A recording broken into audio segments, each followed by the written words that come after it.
I have 5 winter driving tips for getting you around the Klamath Basin, and we're starting right now. Hi, I'm Darlene Humphreys, your Klamath Falls Realtor, with 5 winter driving tips for driving around the basin in the wintertime. The first one is to check Trip Check. Trip Check is ODOT's system of cameras throughout the state that they place cameras at strategic locations where the weather driving conditions can be especially challenging, and they also have a weather report. These cameras are updated every few seconds, and that'll give you an idea of what the roads look like before you set out. There's always questions on the Klamath Falls venues and traveling in the winter is, do I need chains? And the answer is yes. At least buy chains, familiarize yourself, watch a video on how to install them, open up the package, take a look, throw them in the trunk, and hopefully you never need them again. But you sure don't want to buy your chains, throw them in the trunk, be on the side of the road when it's 17 degrees, snowing and blowing, traffic whistling by, trying to figure out how to install your chains. So buy them, familiarize yourself, throw them in the trunk, and hopefully you'll never need them again. But if you do, if you get into an area where chains are required or winter driving conditions are deteriorating, pull over, put your chains on, take off, and that will help you get around in the basin. The next tip I have for you is familiarize yourself with your route and don't blindly follow your navigator.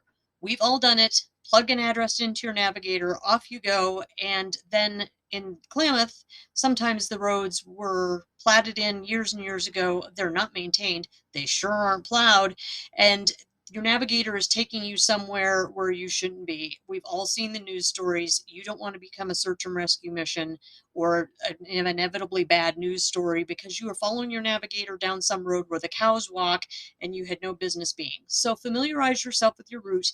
Maybe print your directions out because you might end up in an area where cell service is no good or your navigator stops working because there is no cell service.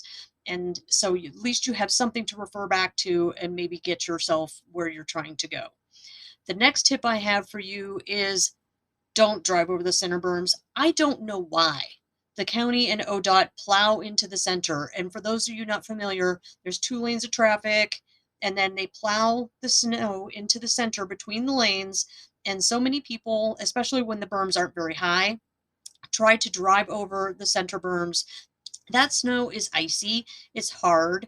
You might have 4-wheel drive or a car that's good in the snow, but when you're trying to drive over a Fenderberg and then your wheels are spinning, it doesn't matter that if you have 4-wheel drive, if you're high centered and your wheels aren't touching the ground, you're not going anywhere. Now your car is stuck. Part of your car is probably hanging out in a lane and you're a traffic hazard.